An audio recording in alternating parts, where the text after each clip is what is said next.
I'm Mary, and I've been a doctor for almost as long as I've been Adam's wife. We've had our share of good times and tough moments, but those 32 years together passed by so quickly. Our home, big and warm, was always full of life, especially when our sons, Larry and Brian, were young.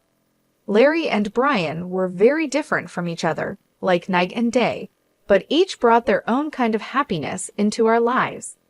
Adam and I, both being doctors, worked really hard to create a comfortable life for our family. Over the years, we managed to buy a couple of apartments, renting them out for some extra money. Life seemed to be going well until one day, Adam came home looking pale and more serious than I had seen him in years. "Mary, we need to talk," he said with a heavy tone as he put down his medical bag by the door. "I had some tests done last week. The results, they came back. It's cancer, Mary." The months that followed were a whirlwind of hospital visits, treatments, and endless hours spent in waiting rooms. Adam fought bravely, but the cancer was relentless. Watching the strongest man I knew weaken and fade away was heartbreaking. No amount of medical knowledge could prepare me for that kind of pain. One evening, as we sat quietly in the living room, Adam took my hand and said, "Mary, if things don't go the way we hope, you need to make sure everything is taken care of with the boys. The will is all set, and you'll be fine financially." Not long after that conversation, he was gone. The funeral was a solemn event, with family, friends, and colleagues coming from all over to pay their respects. But it was the quiet in the house after everyone left that hit me the hardest. The empty spaces where Adam used to be, his belongings still in their usual places, it was painful to see and remember. A few days after the funeral, I was in the kitchen, trying to figure out what to do with all the leftover food, when Larry stormed in, his face full of worry and anger. Brian followed behind him, looking like he wanted to be anywhere else but here. "Mom, we need to talk about Dad's will," Larry said, getting straight to the point, as he always did. I sighed and put down the cling film I was holding. "Yes, I know. Your father left everything to me. He wanted to make sure." I was trying to manage things when Larry slammed his hand on the counter and said, "But what about me and Brian? We're his sons. It's not fair that we get nothing." Brian stepped in, trying to calm things down. "Larry, let's not rush into this. Mom's still grieving, and we can sort this out without fighting." Larry shot him a look and said, "It's easy for you to say. You're not thinking about the future like I am." I leaned against the counter, feeling the weight of their stares. "Your father and I built this life together, and he trusted me to take care of things. But I understand what you're saying, Larry. It's not my intention to leave you out." "So what then?" Larry asked, crossing his arms and raising his voice. "Do we just wait until you decide it's the right time to give us our share?" "Larry, watch your tone," I snapped, my patience wearing thin. "I am still your mother." Brian stepped between us, holding up his hands like a referee. "Both of you, please. This isn't helping." "Mom, maybe there's a middle ground here." I nodded and rubbed my temples, thinking it over. "Okay, here's what we can do. The apartment's your father, and I invested in the ones downtown," I started, but Larry interrupted. "Yes, those." I gave him a look that told him to be quiet for a moment. "I was thinking you each take one. They're yours to live in or rent out, and from the savings, let's say $320,000 each to help you get started with whatever you need." Larry bit his lip, clearly doing the math in his head. "And the rest of the stuff? The house, the money?" he asked.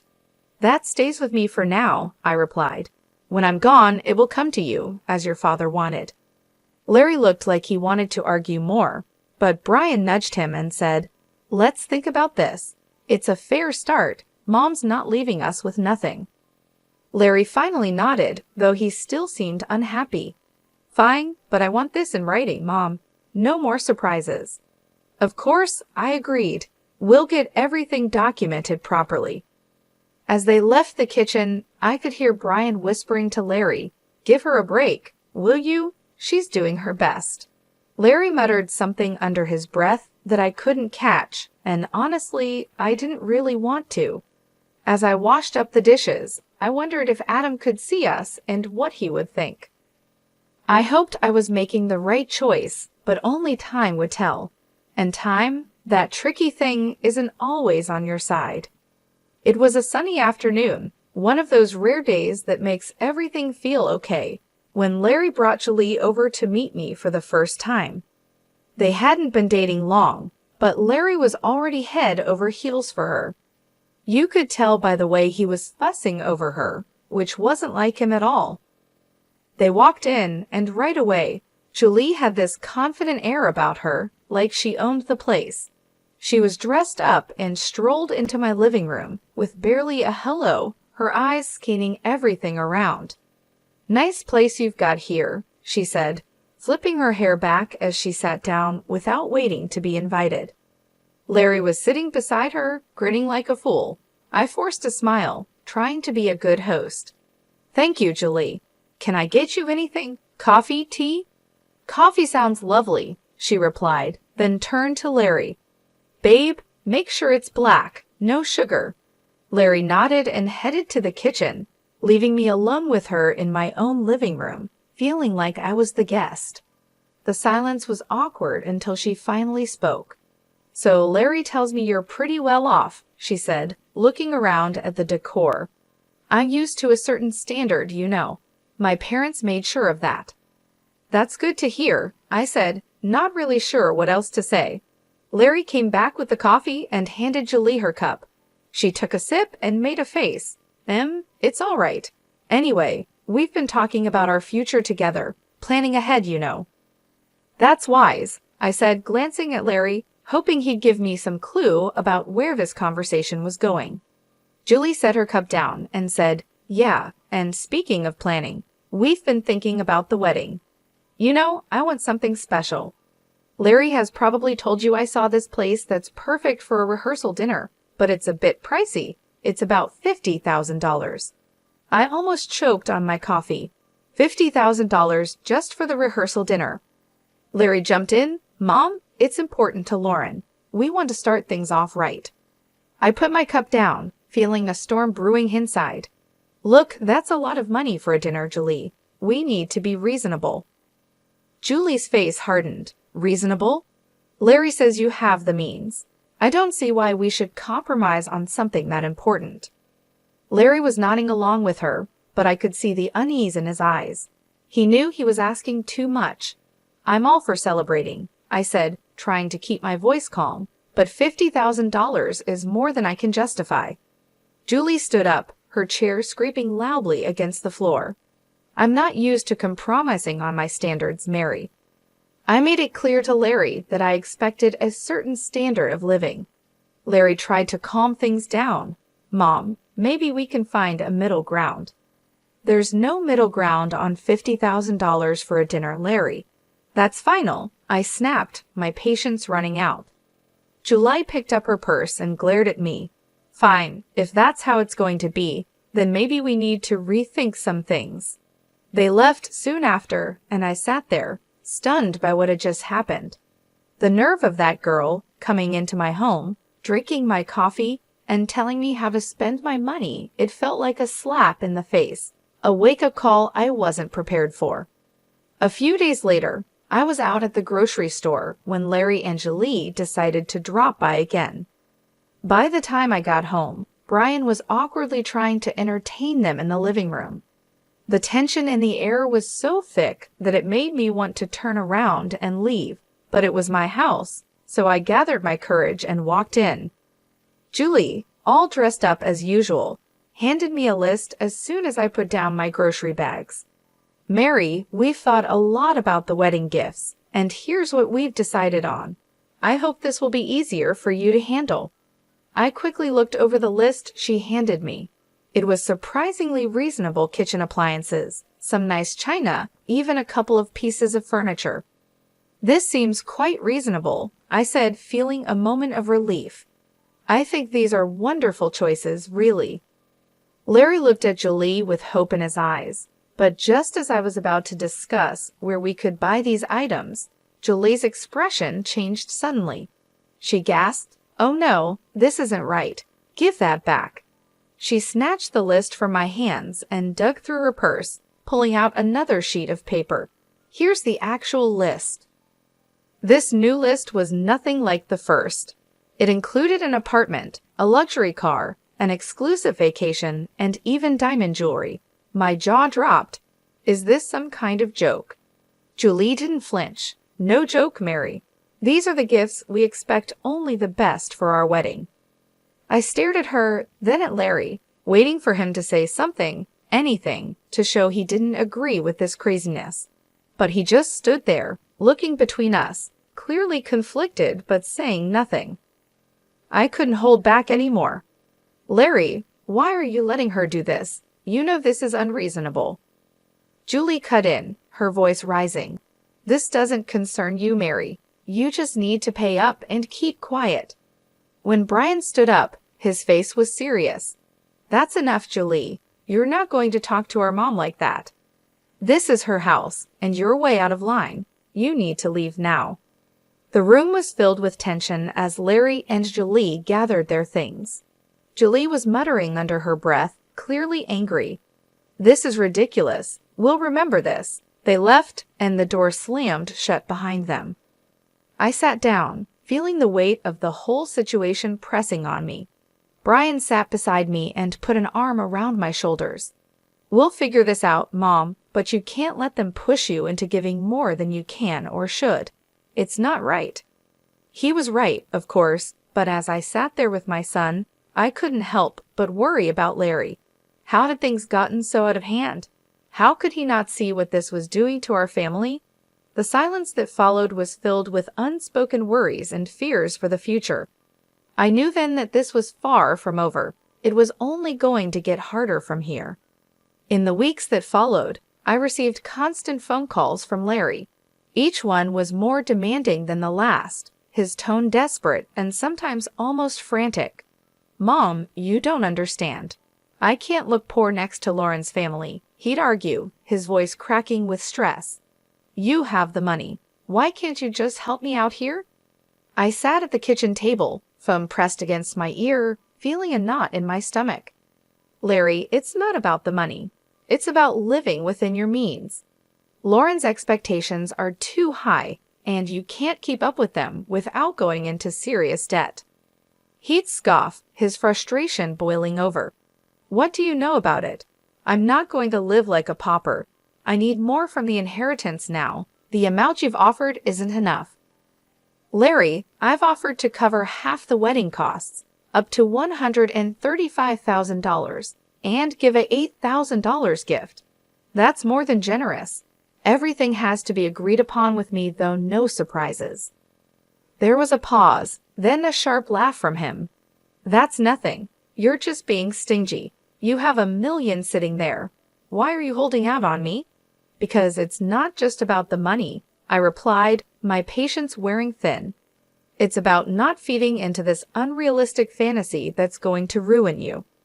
He yelled, loud enough that I had to pull the phone away from my ear. "I don't need this. I'll handle it my way. Forget you." And with that, the call ended. Months passed in silence. I tried to keep myself busy with daily routines, trying not to worry about Larry, but the peace was short-lived. One afternoon, the phone rang, and it was my sister-in-law, Hannah.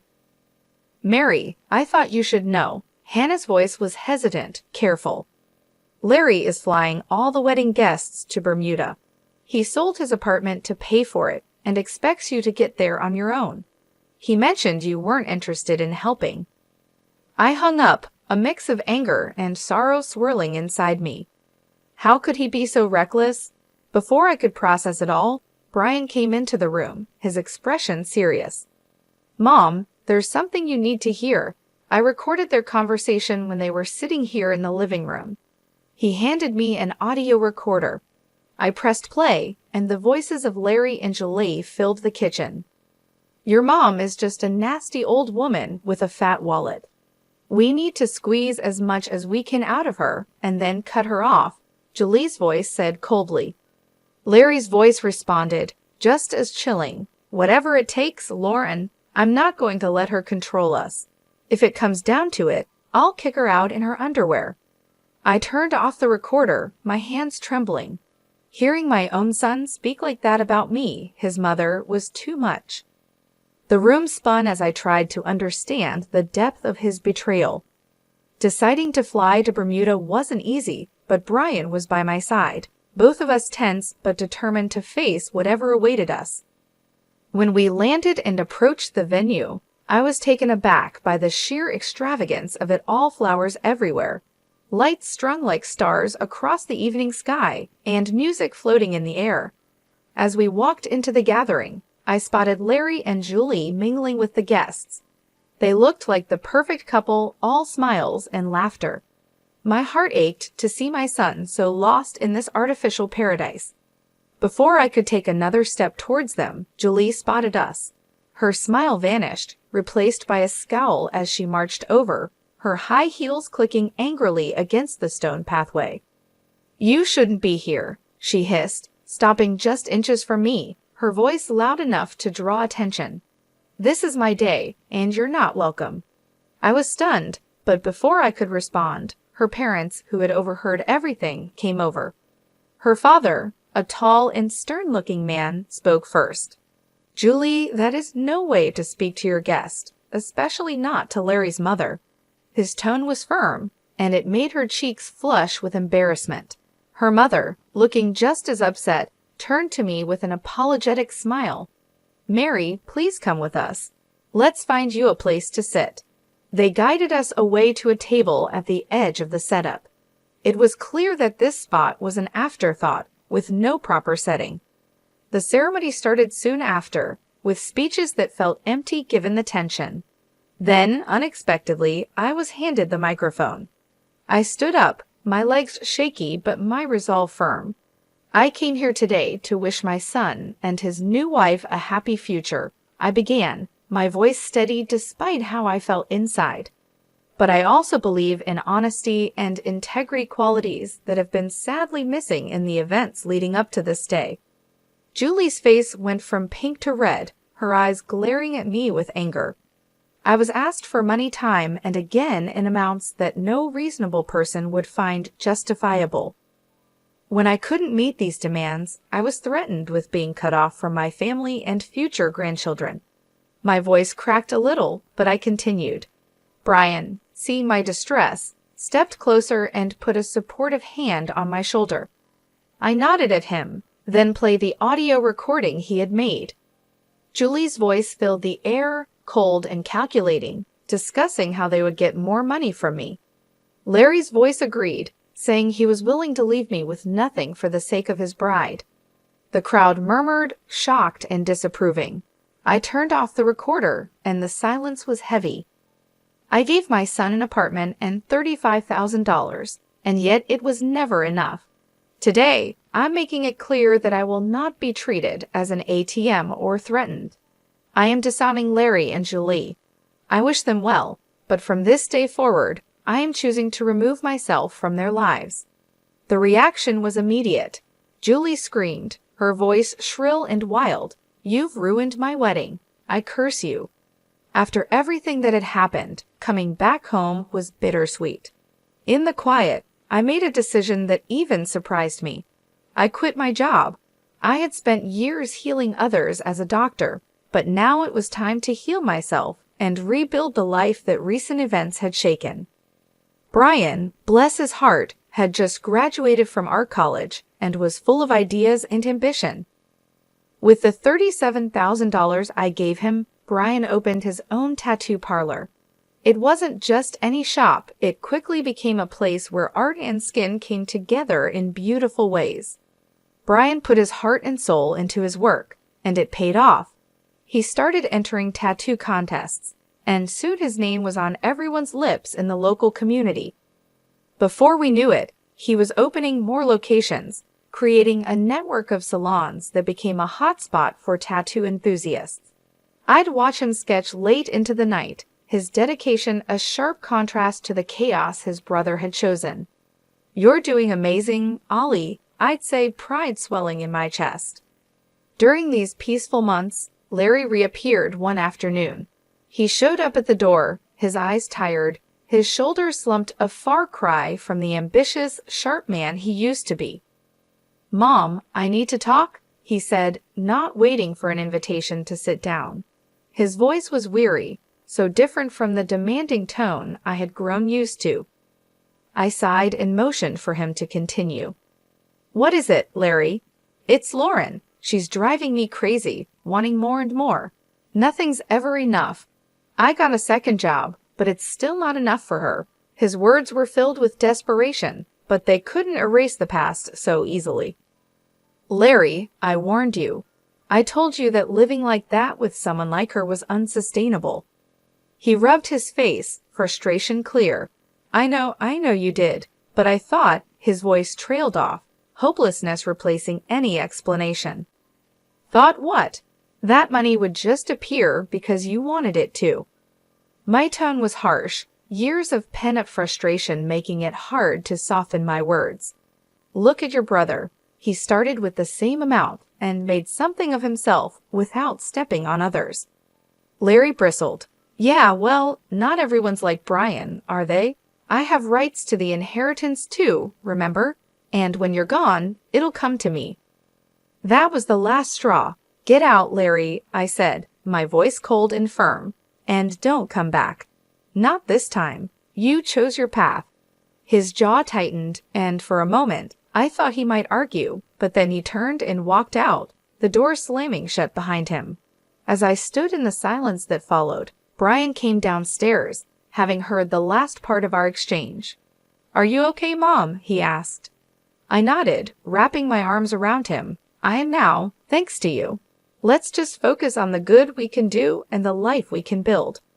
He hugged me back, his presence a comforting reminder that not everything was lost in that moment. I knew that despite the heartaches, the journey was still worth it. We had each other, and that was enough to keep moving forward.